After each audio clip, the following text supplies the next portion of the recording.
Bonjour à toutes et à tous. Merci de nous rejoindre pour ce webinaire sur la thématique des gestions des conflits au comptoir. Vous êtes un peu plus de 400 participants à cet inscrit aujourd'hui et c'est un réel plaisir pour nous de vous accueillir car c'est une toute première pour nous d'organiser un tel événement. Nous avons choisi cette thématique car nous savons que quelques secondes suffisent pour qu'un échange bascule et c'est vous, finalement, qui êtes en première ligne face au mécontentement des patients. L'objectif de ce webinaire, il se veut très concret, vous apporter des clés simples et applicables pour mieux comprendre les mécanismes d'un conflit et donc savoir désamorcer une tension rapidement et adopter une communication adaptée au contexte spécifique de l'officine. Alors, pour m'accompagner sur cette thématique, j'ai le plaisir d'être accompagnée par Bérangère Deslandes, que je laisserai se présenter. Mais avant de lui donner la parole, je vous précise que vous pouvez poser toutes vos questions tout au long du webinaire via l'onglet Conversation. Et nous serons amenés aussi à vous proposer quelques sondages. Je vous dirai alors d'y répondre toujours dans l'onglet Conversation. Et à la fin, on essaiera d'avoir un temps dédié aux échanges tout à la fin de ce webinaire. Je laisse maintenant la parole à Bérangère et je vous souhaite à toutes et à tous une très bonne écoute. Merci à vous. Merci Delphine. Bonjour à tous et à toutes et bienvenue dans ce webinaire consacré à la gestion des conflits à l'officine. Alors comme vous l'a dit Delphine, dans ce webinaire, nous allons notamment voir comment désamorcer et prévenir les situations de conflit au comptoir. Merci à tous d'être si nombreux aujourd'hui. Je me présente, je m'appelle Bérangère Deslandes, je suis pharmacien adjoint en officine depuis plus de 20 ans et originaire de Normandie. Je travaille à mi-temps en pharmacie et en complément de cette activité, je suis également formatrice et je conçois et j'anime des formations destinées aux professionnels de santé. Alors, pendant la prochaine heure que nous allons passer ensemble, notre objectif sera de vous aider à identifier des clés pour gérer les conflits au comptoir. Et nous allons plus particulièrement nous intéresser aujourd'hui à une situation de conflit que vous rencontrez fréquemment en officine. Pour cela, notre webinaire va être articulé en 3 temps. Nous allons d'abord déterminer quelle situation de conflit nous avons retenue, et c'est sur cette situation que nous allons développer le webinaire aujourd'hui. C'est pour cela que pendant l'inscription à ce webinaire, nous vous avions demandé de remplir un court formulaire, et on vous avait interrogé à ce sujet. Nous allons ensuite détailler la stratégie de désamorçage correspondant à cette situation de conflit, et enfin, nous détaillerons une stratégie de prévention adaptée à cette situation, c'est-à-dire ce qu'on peut mettre en œuvre en amont afin d'éviter de rencontrer cette situation de conflit. Voilà pour notre programme du webinaire. Alors, lors de votre inscription à ce webinaire, nous vous avons également interrogé sur votre fonction et sur la typologie d'officine dans laquelle vous exercez. Les résultats de ce sondage nous montrent qu'aujourd'hui, vous êtes majoritairement des pharmaciens titulaires et que vous travaillez pour la plupart d'entre vous dans des pharmacies de bourg et de petites villes ou alors dans des pharmacies plutôt rurales. Alors, afin de compléter cela, et pour mieux comprendre encore quel est votre rapport aux situations de conflit, je vous propose de répondre à quelques questions supplémentaires à chaud. Nous allons notamment nous intéresser à la fréquence à laquelle vous rencontrez ce type de situation. Quel est votre ressenti par rapport à cela? Est-ce que vous disposez d'outils pour vous aider? Est-ce que cela vous affecte? Et comment vous gérez ce type de situation au sein de votre équipe officinale? Pour cela, ce sera très simple. Les questions vont vous être posées successivement dans la conversation et vous aurez juste à cocher la réponse qui convient. Et on analysera les réponses au fur et à mesure. Delphine, je te redonne donc la main pour poser les questions. Oui, donc là, je viens de vous partager la première question qui est la suivante. À quelle fréquence rencontrez-vous des situations de conflit à l'officine? Et donc, cette question se trouve dans l'onglet Conversation. Alors, on va laisser le temps on va vous laisser le temps de répondre.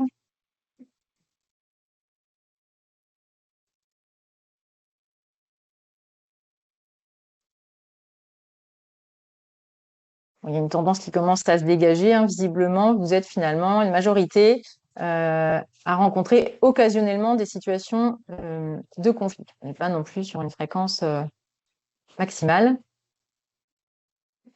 Voilà. Ok, donc quand même, on voit la tendance. 50% d'entre vous rencontrent occasionnellement ce type euh, de problématique. Ok. Delphine, je te laisse peut-être poser la Oui, question suivante. la question suivante, c'est en général, face à une situation conflictuelle, comment vous sentez-vous? Je la lance.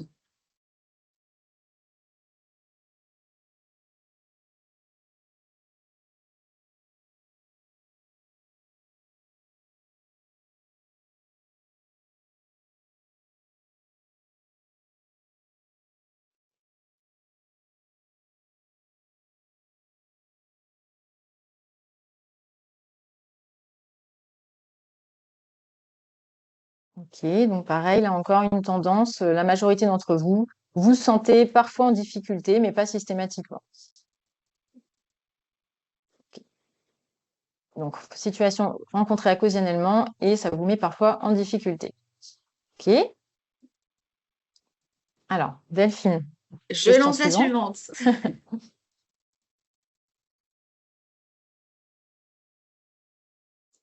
La suivante, c'est la suivante. Avez-vous le sentiment d'avoir des outils pour gérer ces situations? Alors, à tous les participants, n'hésitez pas à cliquer, donc à faire le choix de votre réponse et à cliquer sur Envoyer.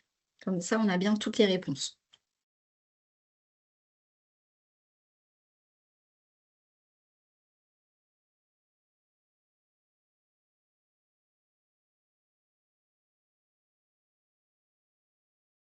Donc là, la tendance est claire aussi. La majorité d'entre vous, hein, presque à 70%, n'avez pas l'impression d'avoir d'outils finalement à votre disposition pour gérer ce type de problématique. Ok, bah c'est bien, assez parlant. Donc, visiblement, voilà, un manque d'outils pour la plupart d'entre vous euh, pour faire face à ce type de problème. Très bien. Delphine, je te Et la laisse. dernière. Alors, il y Ah non, avait, est-ce que pardon, ça vous a, il y en a deux normalement. Ouais, il y il y en avait a deux autres, l'affect. pardon. Ouais, ouais. Alors, la question est la suivante. Après une situation conflictuelle, vous arrive-t-il d'y repenser longtemps ou de vous sentir affecté?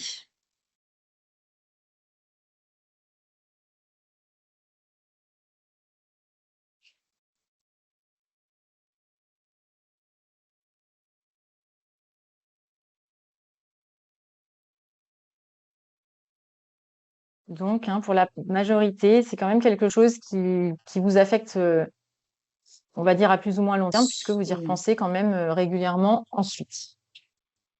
Ok, donc on a une tendance, hein, souvent, effectivement, vous repensez à cette situation. Ok, eh bien, dernière question Et par la rapport à la dernière, je la gestion. lance tout de suite.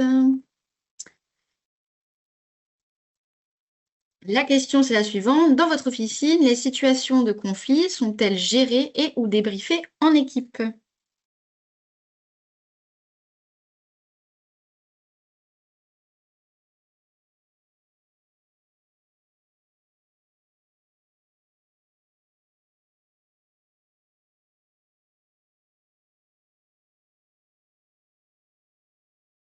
D'accord, donc là, on est les tendances un petit peu plus mélangées, mais souvent, c'est quand même quelque chose que vous avez l'air de gérer en équipe. Quand il y a une problématique, vous faites souvent appel euh, aux personnes qui vous accompagnent dans l'équipe officinale. Très bien. Bah, écoutez, merci à tous en tout cas d'avoir répondu à ces petites questions qui nous permettent un petit peu de mieux voir le profil de votre groupe aujourd'hui. Donc, on peut constater quand même que ce sont des situations que vous rencontrez, alors pas forcément très fréquemment, mais que vous rencontrez quand même régulièrement, qui laissent parfois finalement un petit peu un ressenti et vous affectent, et que vous n'avez pas forcément l'impression d'avoir d'outils à votre disposition pour les gérer. Alors, eh bien, on va continuer sur le propos. Justement, alors lors de votre inscription, nous vous avions également demandé quelles étaient les situations de conflit que vous rencontriez le plus souvent. Donc, on vous avait demandé parmi les suivantes, est-ce que c'était des problèmes liés au refus de tiers payant, à un refus de délivrance, à une erreur de dispensation, un temps d'attente trop long, une agressivité verbale du patient ou un problème de pénurie et de rupture de produits. Alors, les résultats nous ont montré que plusieurs de ces situations survenaient souvent dans vos officines, mais certaines plus que d'autres. Et une situation de conflit qui est très fréquemment rencontrée est l'agressivité verbale soudaine du patient. C'est donc sur cette situation que nous avons choisi de plus particulièrement nous pencher aujourd'hui. Cette situation d'agressivité verbale soudaine, c'est quelque chose que vous avez probablement tous déjà rencontré au comptoir. Je vous propose une courte animation pour découvrir le contexte de cette situation. Un patient franchit la porte de l'officine déjà énervé, où l'échange bascule brusquement dans l'agressivité verbale. Ton qui monte, reproches, propos menaçants, voire insultes. Ces situations sont déstabilisantes, surtout lorsqu'elles surgissent sans signe avant-coureur. Vous êtes incapables ici. Je vais appeler ma mutuelle, vous allez voir. Je vous préviens, si je retombe malade, ce sera votre faute. C'est inadmissible, vous êtes bon à rien. Je veux parler au patron tout de suite. Voilà, maintenant que nous avons posé le contexte, eh bien, nous allons voir quelle stratégie globale on peut appliquer pour désamorcer cette situation de conflit, qui est donc l'agressivité verbale soudaine du patient. Alors, cette stratégie de désamorçage, elle comprend des stratégies générales, c'est-à-dire des stratégies qu'on pourra également appliquer dans d'autres situations de conflit. Ce sont les deux premières, maîtriser ses réactions et s'appuyer sur les 3 piliers de la communication. Mais on pourra également appliquer des stratégies spécifiques à cette situation particulière, en particulier, notamment ne pas répondre sur le même ton, poser un cadre verbal clair et protecteur, faire appel à un collègue si la tension monte, si besoin, interrompre l'échange, et enfin, activer un signal d'alerte interne. Je vous propose qu'on détaille ces stratégies une par une. Alors, première stratégie générale, je vous l'ai dit, qui sera donc également valable pour faire face à d'autres types de situations de conflit, c'est de maîtriser ses réactions. En effet, l'autorégulation du professionnel de santé, elle est essentielle, puisque dans un échange tendu, le premier facteur d'escalade, c'est souvent la réaction du professionnel de santé. Si celui-ci hausse le ton, s'il montre son agacement ou s'il se ferme corporellement, eh bien, ça va déclencher une réaction en miroir chez le patient. À l'inverse, si le professionnel maîtrise bien sa respiration, sa posture et sa voix, eh bien, cela va envoyer un message de stabilité, de sécurité et de professionnalisme. Et ça va donc contribuer à apaiser l'échange sans même avoir besoin d'argumenter. Premier point à maîtriser, la respiration. C'est vraiment un outil de recentrage express. La respiration, effectivement, elle va agir directement sur notre système nerveux autonome. En quelques cycles, elle va permettre de baisser la tension artérielle et elle va également ralentir le rythme cardiaque. Tout ça, ça va vous permettre de retrouver une lucidité émotionnelle en situation de stress. Donc notez bien que cet outil de recentrage, il peut aussi vous aider dans d'autres situations stressantes, pas uniquement finalement dans le cadre d'une situation de conflit. Alors comment faire? Voici une petite technique qui est basée sur un exercice de respiration qui va se dérouler en plusieurs phases. Donc, vous allez commencer par inspirer par le nez pendant 4 secondes, puis ensuite expirer doucement par la bouche pendant 6 secondes. Donc comptez bien dans votre tête le nombre de secondes pour être sûr de faire correctement l'exercice. Quand vous avez fait cela, ça constitue un cycle. Vous allez répéter ce cycle 3 fois. Pour faire cet exercice, l'idéal, c'est d'être debout, bien ancré sur ses pieds, les pieds bien ancrés dans le sol, et surtout de garder les yeux ouverts. Donc ça, c'est un petit exercice simple que vous pouvez facilement mettre en œuvre dans diverses circonstances, et pas uniquement en cas de situation de conflit. Deuxième facteur à maîtriser, la posture. Effectivement, la posture, ça peut donner de vous l'image de quelqu'un de stable, sans même avoir besoin de parler. Le langage corporel, il va parler avant les mots, et une posture ouverte et détendue, ça va rassurer le patient et stabiliser l'échange. En fait, ça va faire partie de ce qu'on appelle la communication non verbale, qui, selon certains spécialistes, ça représente quand même jusqu'à 93% de la communication interpersonnelle, contre 7% seulement de la communication verbale, c'est-à-dire celle qui va vraiment reposer sur les mots. Donc, ce qu'il faut comprendre, c'est que l'image que vous allez renvoyer à votre patient, finalement, elle aura plus d'impact au niveau de la communication que les mots que vous allez réellement prononcer. Alors, comment faire pour adopter une bonne posture? Déjà, pensez à vous tenir bien droit, avec les épaules relâchées, et évitez par exemple de vous pencher vers le patient ou de vous reculer brutalement. Pour les bras, préférez les garder ouverts ou en position neutre, plutôt que de les croiser ou d'adopter une posture figée. Et enfin, pour le regard, vous pouvez fixer un point imaginaire entre les deux yeux de la personne qui vous fait face, plutôt que, par exemple, de rouler les yeux ou de la fixer intensément. Alors, ça peut paraître un peu surprenant de fixer un point entre les deux yeux, mais pour avoir testé, pour la personne qui est face à vous, bien, le regard reste quand même très naturel et elle a vraiment l'impression que vous vous adressez à elle en la regardant. Enfin, troisième facteur, c'est la voix. Donc la voix, c'est certainement l'outil qui est le plus puissant en situation tendue. Là encore, ça va faire partie de la communication non verbale. Et ici, on parle même de communication paraverbale, c'est-à-dire celle qui va englober le ton, le volume et le rythme de la voix. Donc finalement, là encore, la manière dont vous allez vous exprimer, la façon dont vous allez parler et moduler votre voix, eh bien, ça aura plus d'impact que les mots que vous allez prononcer. Il faut savoir que le ton de la voix, il représente jusqu'à 80% de l'effet émotionnel du message, donc bien plus que les mots qui sont dits. Si vous parlez d'une voix calme, eh bien, ça va permettre de réguler l'intensité de l'échange et ça encouragera la personne qui est face à vous à s'exprimer plus calmement elle aussi. Et puis, vous pouvez aussi donner le tempo grâce à votre voix. Si vous-même vous parlez lentement, eh bien, là encore, cela invitera le patient à ralentir aussi. Donc, en résumé, si on peut vous donner quelques petits conseils pratiques dans un échange tendu, eh bien déjà, ça va être de parler moins vite que d'habitude, toujours de bien articuler. N'hésitez pas à baisser légèrement le volume de votre voix au lieu de l'augmenter et, en toutes circonstances, essayez de garder un ton posé qui ne doit être ni monocorde, mais pas trop familier non plus.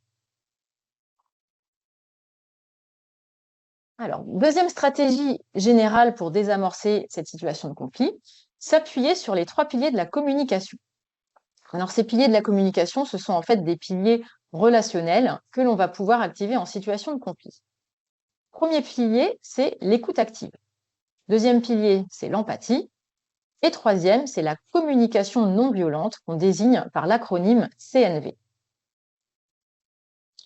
Le premier pilier, qui correspond donc à l'écoute active, eh bien, c'est une approche qui est centrée sur la personne qui fait face à nous. L'écoute active, en fait, elle consiste à laisser s'exprimer la personne, à reformuler ses propos et enfin à valider ses propos. Ce qu'il faut bien comprendre, c'est qu'un patient en colère, il a d'abord besoin de se sentir entendu avant d'entendre quoi que ce soit de votre part quand il vient à la pharmacie. Il sera donc vraiment important de le laisser parler sans l'interrompre. Au contraire, n'hésitez pas éventuellement même à faire des petits hochements de tête quand il vous parle, ce qui lui montre que vous l'écoutez bien. Et ça va même l'inciter finalement à développer davantage son propos. Une fois qu'il a terminé, vous allez reformuler calmement ses propos pour lui montrer que vous l'avez écouté et que vous avez compris ce qu'il a voulu vous dire. Donc pour reformuler, il y a 2 possibilités. Soit le patient, il n'a pas franchement détaillé ses propos. Dans ce cas-là, vous pouvez réaliser ce qu'on appelle une reformulation en miroir, c'est-à-dire que vous allez répéter quasiment mot pour mot ce qu'il vous a dit. Imaginons un patient qui vous dit « moi j'en ai marre, moi ça m'énerve tout ça », eh bien vous allez reformuler en lui disant « ah oui, ça vous énerve tout ça ». Donc ce type de reformulation en miroir, ça l'encourage inconsciemment à développer davantage son propos. Et ça peut vous aider aussi à obtenir des éléments supplémentaires qui vont vous aider à mieux comprendre sa problématique. Si par contre, le patient il a d'emblée fait un discours assez long, eh bien dans ce cas, vous allez plutôt faire une reformulation synthétique qui consiste à résumer ses propos. Là encore, ça lui montrera que vous l'avez écouté et compris. Ici, bien sûr, on ne va pas le relancer sur le sujet puisqu'il l'avait déjà bien détaillé. Enfin, une fois que vous avez reformulé, vous allez ensuite valider l'émotion qui est ressentie par le patient, même si vous ne validez pas pour autant le contenu de ce qu'il vous dit. Effectivement, vous n'êtes pas obligé d'être d'accord avec son avis, mais pour autant, vous allez respecter ce qu'il pense et donc il faut savoir faire preuve de non-jugement. On vous a mis ici des exemples de phrases que vous pouvez dire au patient. On va faire référence à l'émotion du patient. Par exemple, si je comprends bien, vous êtes contrarié parce que votre médicament habituel n'est pas disponible actuellement. Donc là, on fait référence à son émotion, il est contrarié. Et puis, dans l'autre exemple, je comprends que ce soit déstabilisant, surtout si c'est un traitement que vous prenez tous les jours. Donc là, sur cette émotion-là, le patient, il est déstabilisé.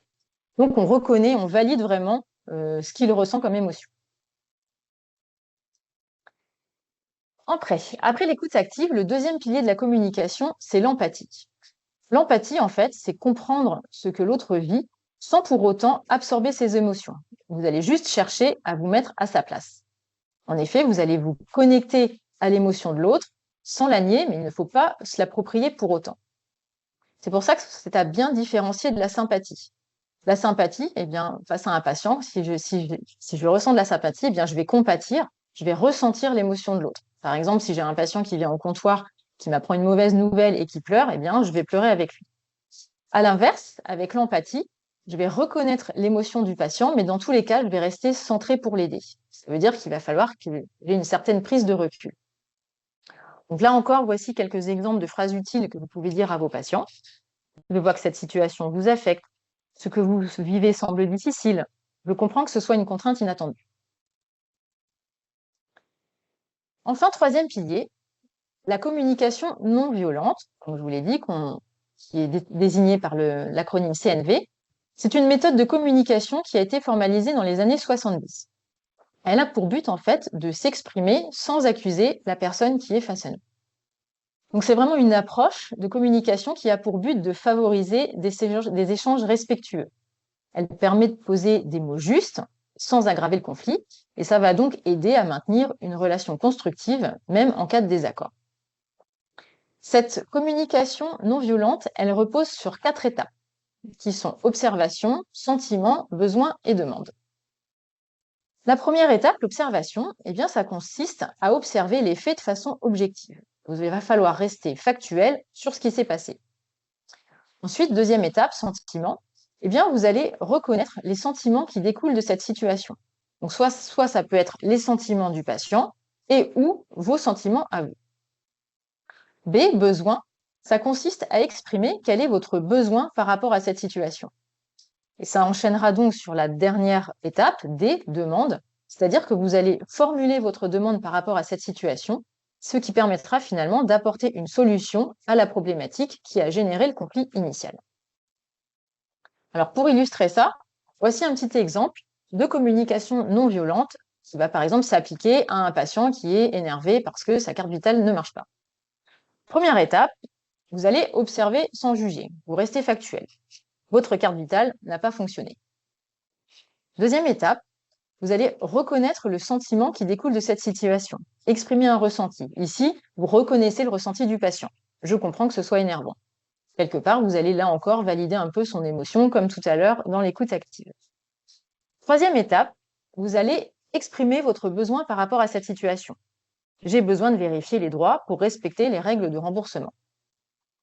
Et enfin, en 4, vous allez proposer une solution concrète ou faire une demande qui permettra d'apporter une solution à la problématique. Je vous propose une feuille de soins ou de revenir avec une carte à jour. Donc, on voit bien que dans cette communication non violente, on doit s'exprimer calmement et qu'en aucun cas, eh bien, on ne va ni accuser ni culpabiliser le patient. Alors, nous venons de voir les stratégies générales de désamorçage, donc qui sont la maîtrise de ces réactions, l'emploi des 3 piliers de la communication. Voyons maintenant celles qui sont plus particulièrement adaptées à cette situation de conflit qui est l'agressivité verbale soudaine. Première stratégie, eh bien, c'est de ne surtout pas répondre sur le même ton que celui qui est employé par le patient. Parce qu'en effet, l'escalade, eh bien, c'est le pire des scénarios qui puissent se produire. Dans tous les cas, il faut que vous gardiez une voix stable et il faut poser vos mots avec calme. Exemple ici, je vous entends, mais je ne peux pas vous aider tant que le ton reste agressif. Deuxième stratégie, vous allez poser un cadre verbal clair et protecteur. Donc ici, ce n'est pas un comportement de fuite, mais le but, c'est surtout de recadrer le patient sans provoquer. Par exemple, lui dire « Je peux vous écouter si nous restons dans le respect mutuel. Je suis là pour vous aider, mais pas dans ces conditions. » En fait, vous allez vraiment montrer au patient que vous avez à cœur de débloquer la situation, mais que cela ne peut se faire que dans le respect mutuel et dans des conditions adéquates. Vous allez donc faire preuve d'assertivité, c'est-à-dire que vous allez exprimer et faire respecter vos besoins et vos droits sans agressivité et tout en respectant bien sûr ceux de votre interlocuteur. Troisième stratégie, si la tension monte, eh bien, vous allez faire appel à un collègue. Concrètement, eh bien, vous sortez du champ de vision du patient énervé et une nouvelle personne arrive. Là encore, il ne faut pas voir cela comme une fuite, mais plus comme un moyen finalement de faire redescendre la pression. Ce relais de personne, ça va jouer en effet le rôle de reset relationnel. Et le fait de changer d'interlocuteur, eh bien, ça désamorce la charge émotionnelle. Phase suivante, si malgré tout, eh bien, l'échange continue d'être virulent, voire s'il tourne aux insultes et aux menaces, eh bien, dans ce cas, vous n'hésitez pas à interrompre l'échange. Comme dans l'exemple ici, je ne peux pas continuer cet échange, je vous invite à revenir quand la situation sera apaisée. Là encore, vous faites preuve d'assertivité, parce qu'on ne peut pas tolérer ce genre de comportement et ce manque de respect. Mais bien sûr, vous laissez quand même une ouverture au patient, c'est-à-dire qu'il pourra tout à fait revenir pour parler avec vous une fois qu'il sera calmé. Et enfin, dernière possibilité, quand les choses vont vraiment trop loin et que vous ressentez un danger, que ce soit pour vous-même ou pour l'équipe, eh bien, vous pouvez activer un signal d'alarme interne. Donc, il y a plusieurs possibilités. Vous pouvez par exemple déclencher un bouton discret pour prévenir quelqu'un de l'équipe qui peut être ailleurs dans la pharmacie ou à distance, si certaines pharmacies sont équipées d'un système de surveillance par exemple. Vous pouvez aussi activer une procédure préétablie qui sera mise en œuvre en cas de danger potentiel. Donc, par exemple, qui prévenir? Est-ce qu'il faut appeler la police? Qui fait quoi dans l'équipe? Et puis enfin, vous pouvez aussi activer un code équipe interne que vous aurez prédéfini, donc pour que chacun dans l'équipe comprenne ce qui se passe déjà et sache quoi faire, comment réagir pour venir en aide à son collègue qui est en difficulté. Alors ce code interne, ça peut être par exemple un regard, un geste, un mot-clé. Probablement, vous avez peut-être déjà des codes internes dans d'autres situations. C'est souvent le cas dans les officines quand on veut parfois abréger une conversation un petit peu trop longue. Eh bien, parfois, on fait un signe discret aux collègues qui vont voler à votre secours et faire sonner, par exemple, le téléphone pour vous passer la communication. Ce qu'il faut retenir, en tout cas, c'est que dans tous les cas, il faut prévoir en amont une procédure partagée pour toute l'équipe dans ce type de situation où vous ressentez un danger. Donc, en ce qui concerne ces stratégies propres au désamorçage de l'agressivité verbale, voici une clé pédagogique à retenir et que vous pouvez transmettre à vos équipes. Donc déjà, bien prendre conscience qu'il ne faut jamais répondre à la colère par la colère. Et on ne peut pas non plus laisser passer ce qui se passe. Donc le pharmacien ou le préparateur, en aucun cas, il ne doit ni subir la situation, ni s'effacer. Mais il faut arriver à tenir une ligne assez ferme et respectueuse. Ça vous permettra de restaurer une posture professionnelle et de protéger aussi votre intégrité émotionnelle. Donc quelque part, eh bien, vous faites preuve d'assertivité, on l'a dit, vous allez exprimer vos besoins, vous faites respecter vos droits sans vous effacer, mais vous respectez bien évidemment la personne qui est face à vous. Alors voici quelques exemples de formulations possibles en fonction du contexte rencontré. Par exemple, vous êtes face à un patient qui crie, on évitera de lui dire si tu as continué comme ça, je vous vire de la pharmacie. Là, vous allez vraiment mettre un cadre et l'inciter à rester respectueux. Je comprends que ce soit difficile, mais je vous demande de rester respectueux. Deuxième contexte, un patient qui insulte. On évite les phrases du style « vous êtes fou ou quoi, ça va pas la tête ». Mais là, vous allez vraiment, finalement, eh bien, mettre fin à l'échange. Il faut que ça s'arrête là. Je mets fin à cet échange si les insultes continuent. Et enfin, dernier exemple, le ton monte, mais il n'y a pas pour autant de violence qui s'exprime. Eh bien là, plutôt que de lui dire « c'est pas mon problème, j'en ai rien à faire », là, ici, vous allez plutôt faire appel au relais de personne. Vous faites appel à un collègue.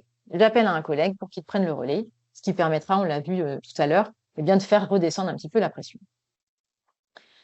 Donc voilà pour les stratégies de désamorçage sur cette situation qui est l'agressivité verbale soudaine. Avant qu'on poursuive avec la partie suivante, est-ce que vous avez des remarques particulières ou des retours particuliers? Donc, n'hésitez pas, hein, si vous avez des questions, à les poser dans l'onglet « Conversation ». On vous laisse quelques minutes pour poser toutes vos questions, si besoin.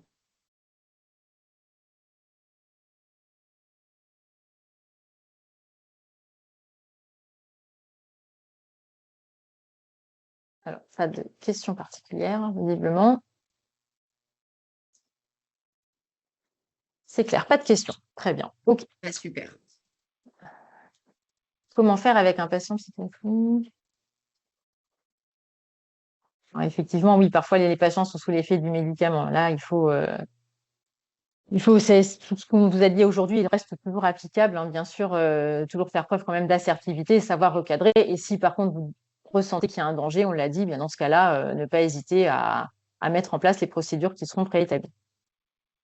Alors maintenant que nous avons vu les différentes stratégies de désamorçage qui sont adaptées à cette situation de conflit et l'agressivité verbale, eh bien, nous allons voir comment on peut les prévenir. Parce que finalement, désamorcer, c'est une chose, mais là, ça peut se faire uniquement quand la situation est déjà en cours. Mais finalement, il est peut-être tout aussi judicieux d'essayer d'empêcher que ce type de situation ne survienne. Nous allons donc voir maintenant comment prévenir les situations de conflit au comptoir. Et pour ça, il y a 3 stratégies possibles. Donc, on peut faire une prévention organisationnelle, une prévention par la communication proactive et une anticipation des situations sensibles. Aujourd'hui, nous en développerons plus particulièrement une, c'est la prévention par la communication proactive. Alors, la communication proactive, elle va être mise en œuvre en amont afin d'éviter en fait qu'une situation ne débouche sur un conflit. L'objectif ici, ça va vraiment être d'anticiper les tensions. Cette communication proactive, eh bien, elle a plusieurs caractéristiques.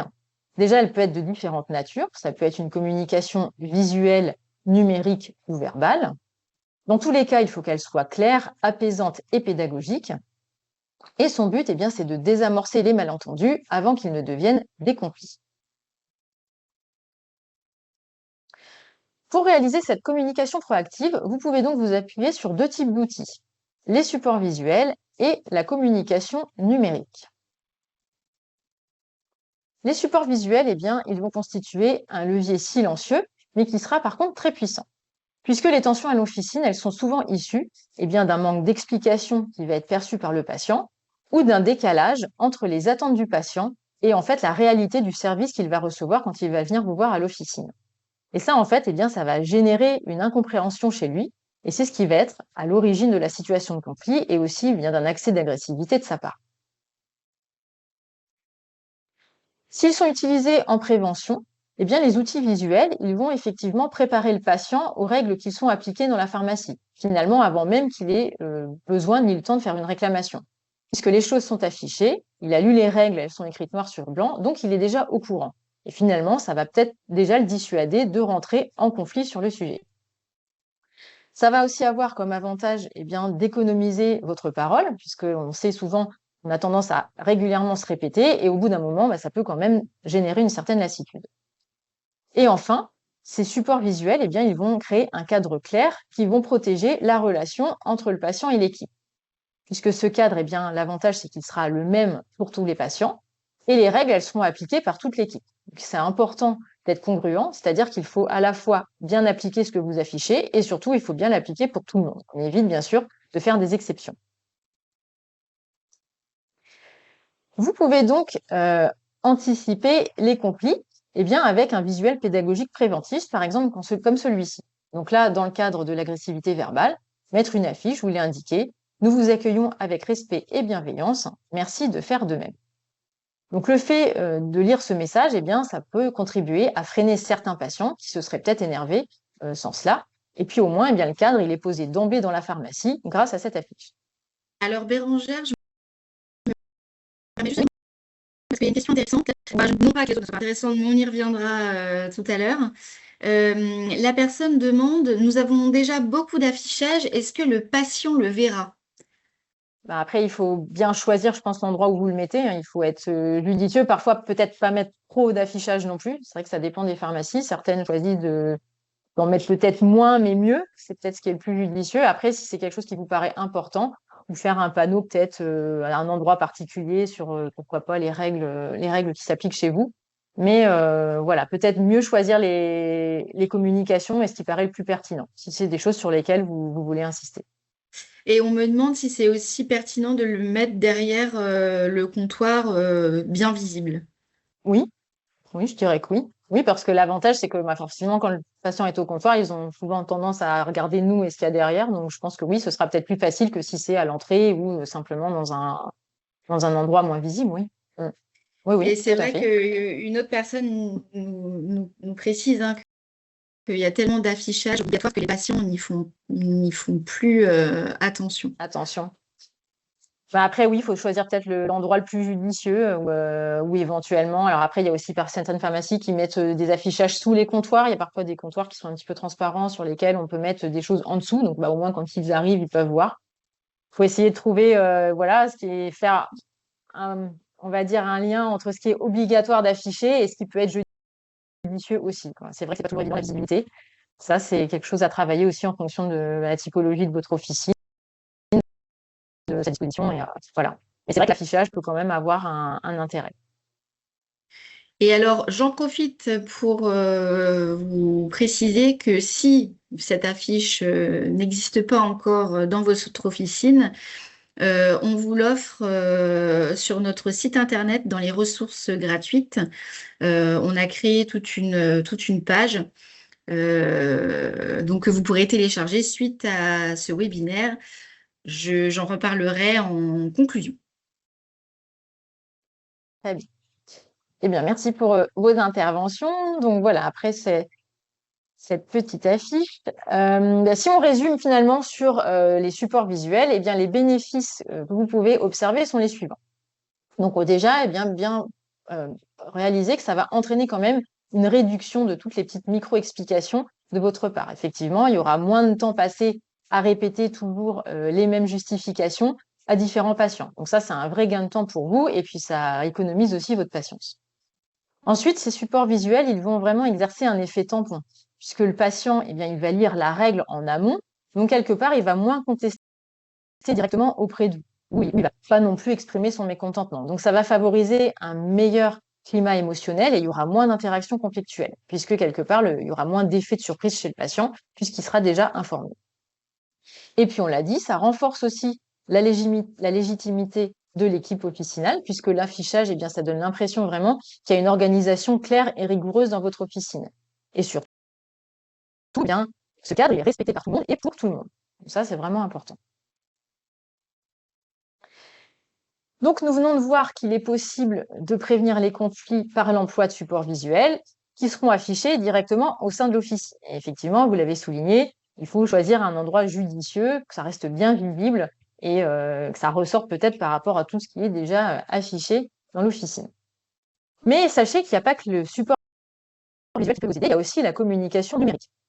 La communication numérique, elle permet d'anticiper les problèmes éventuels et elle permet aussi d'être transparent sur ce qui se passe ou sur ce qui s'applique dans votre officine.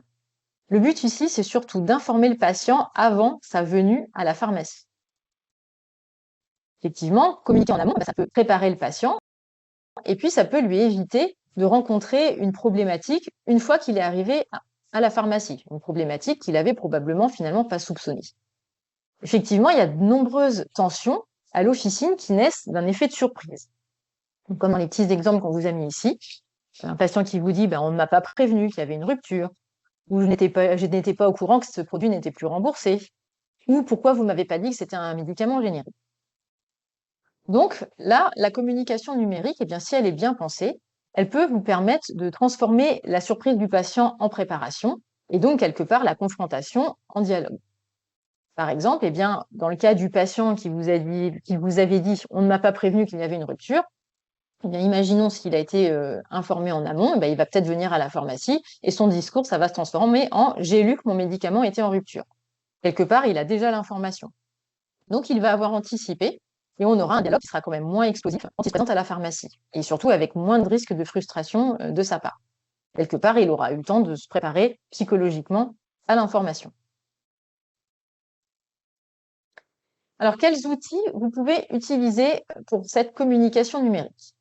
Eh bien, déjà, en premier, vous pouvez utiliser, avoir un site internet donc à l'effigie de votre pharmacie. Donc, il faut que ce site il soit actualisé et vous pouvez y renseigner plusieurs choses. Par exemple, les horaires, si vous avez des dates de fermeture exceptionnelles ou peut-être renseigner les périodes d'affluence de votre pharmacie.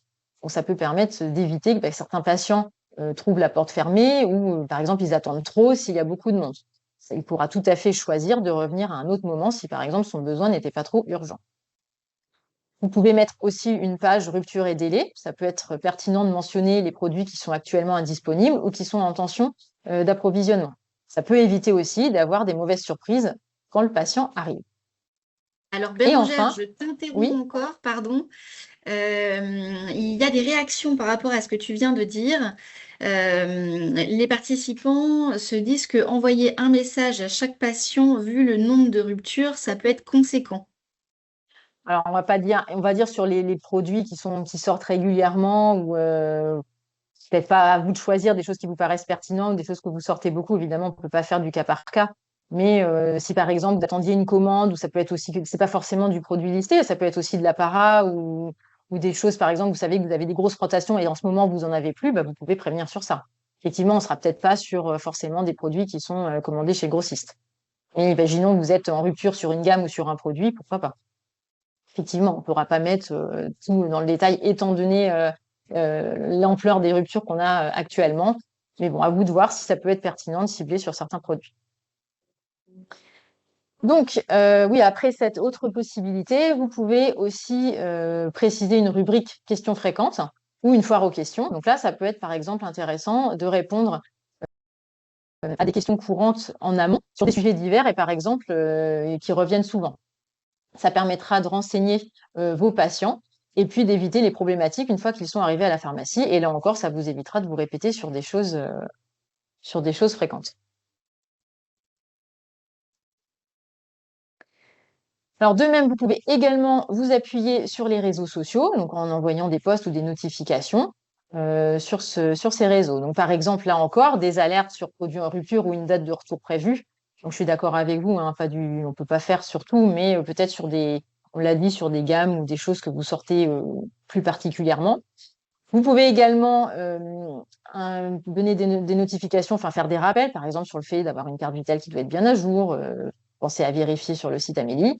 Et puis n'hésitez pas à donner des conseils de saison, donc notamment sur l'affluence, puisque ça c'est souvent source de tension quand il y a des temps d'attente trop longs. Donc peut-être rappeler voilà, qu'il peut y avoir des périodes dans la semaine où il y aura des fortes affluences, et peut-être conseiller aux patients de différer sa venue. Alors voilà bien pour ce tour d'horizon sur cette situation de conflit qui est l'agressivité verbale soudaine du patient et où nous avons détaillé plusieurs clés que vous allez pouvoir mettre en œuvre à l'officine si vous rencontrez ce type de situation. Donc ce qu'il faut bien retenir, c'est qu'il y a deux grands types de stratégies à appliquer. Déjà, des stratégies donc assez simples qui vont vous permettre de désamorcer rapidement le conflit au moment où celui-ci se produit. Donc ce sont des stratégies qui sont essentiellement basées sur une communication et sur une posture adaptée.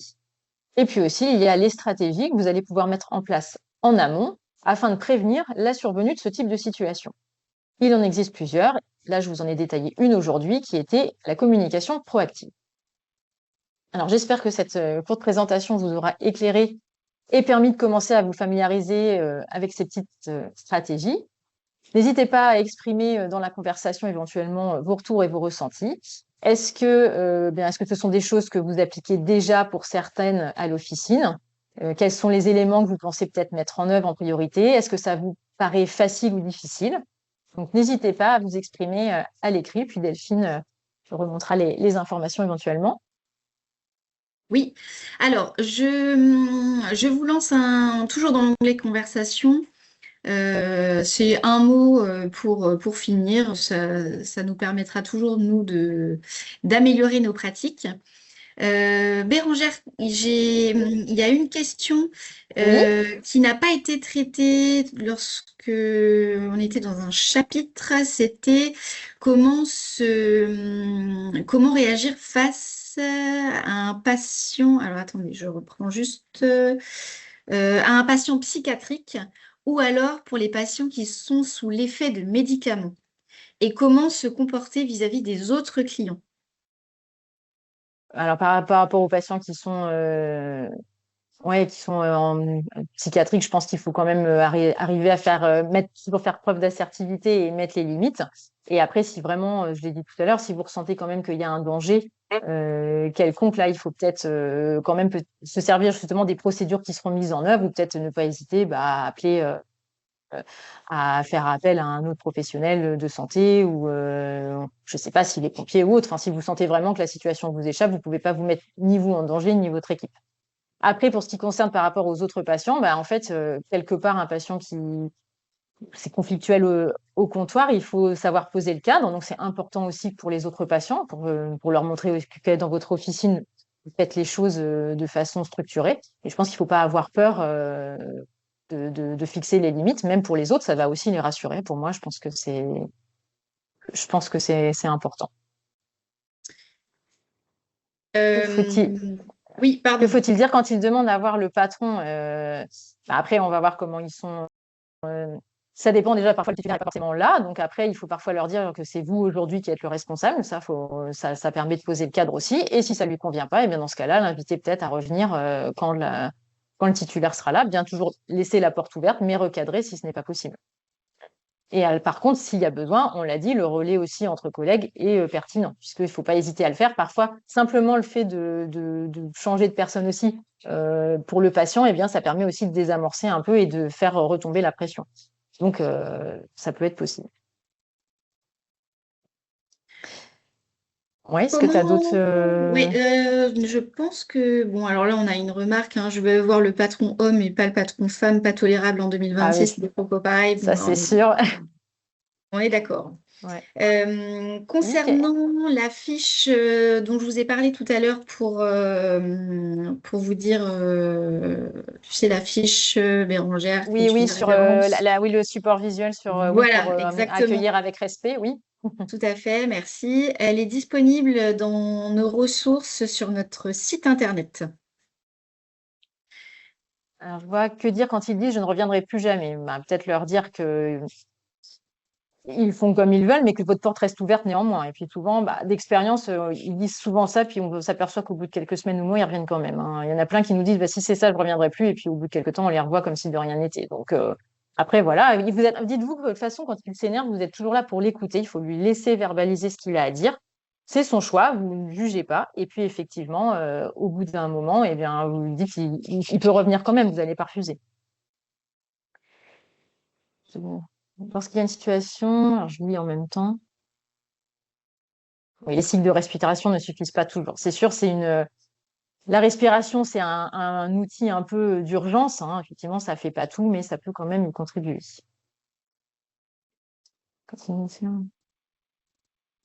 Quand le titulaire est là, est-ce que lui qui doit intervenir comme autre interlocuteur, faut-il identifier au sein de l'équipe l'ordre d'intervention? Ça peut ça peut faire partie de vos procédures internes, par exemple. Après, parfois, la situation de conflit, elle se présente, le titulaire n'est pas forcément au comptoir ou pas forcément là. Si effectivement, vous voyez que vous n'arrivez plus à gérer, que c'est compliqué, on l'a dit, il ne faut pas hésiter à faire appel à un autre membre de l'équipe, donc pourquoi pas le titulaire. Et puis, effectivement, vous pouvez tout à fait mettre un ordre d'intervention ou une façon de procéder au sein de votre équipe. D'où l'intérêt, vraiment, de ce type de situation, de les gérer aussi en équipe, hein. C'est aussi l'intérêt que vous pourrez trouver dans cette formation-là, c'est de savoir mettre aussi des stratégies globales, hein. Ce n'est pas simplement vous, c'est toute l'équipe. Prochain webinaire, les avis sur Internet, c'est terrible, on ne peut rien dire. Derrière les écrans, c'est violent. Merci pour l'idée, on va y réfléchir. Oui, c'est vrai. Alors, eh bien, écoutez, je pense qu'il n'y a plus trop d'intervention. Écoutez, moi, je vais vous remercier pour votre écoute et votre participation dans la conversation, ainsi qu'à tous les petits sondages qu'on vous a envoyés. Je vais laisser maintenant la parole à Delphine qui va vous expliquer comment aller un petit peu plus loin sur cette thématique, si vous le souhaitez, avec Adivis. Oui. Donc merci beaucoup Bérangère pour ces éclairages qui étaient très concrets sur la gestion de l'agressivité en officine. Vous l'aurez compris, pour aller plus loin, nous vous proposons un e-learning intitulé Gestion des conflits en officine et renforcement de la relation patient. Alors, c'est une formation de 4 heures, sans avance de frais, et surtout, on s'occupe de toute la partie administrative avec les organismes financeurs. L'objectif de cette formation est de vous permettre de renforcer vos compétences relationnelles, de mieux maîtriser vos émotions, de transformer les situations de mécontentement en opportunités, de définir les règles collectives de gestion des tensions et d'améliorer vos pratiques professionnelles. Donc, au-delà de l'agressivité verbale qui vous avait été présentée aujourd'hui par Bérangère, vous y trouverez également des situations très concrètes du quotidien officinal, comme le refus de tiers payant, la non-délivrance réglementaire, les erreurs de dispensation, ou encore les tensions liées au temps d'attente ou alors aux ruptures de stock. Et donc, pour chacune de ces situations, vous repartirez avec des clés concrètes. Donc, l'organisation de l'officine, comment avoir une communication proactive et une anticipation des situations sensibles. En plus de ça, vous aurez également accès au replay de l'intervention de Jean-Baptiste Martinez, qui est négociateur et ancien membre de ERIS. Et comment on a réalisé ça? Il est intervenu lors du congrès des pharmaciens en 2025 et nous avions organisé un atelier sur cette thématique avec lui. Et enfin, comme je vous disais, on met à votre disposition dans les ressources gratuites la fameuse affiche « Ici, on prend soin de vous » et aussi de la qualité de nos échanges. Si vous êtes intéressé, vous pouvez vous inscrire dès maintenant via notre site internet et en flash codant le QR code qui se présente à l'écran. Merci à toutes et à tous et à bientôt pour un prochain webinaire. Au revoir tout le monde et vous aurez accès au replay bien évidemment.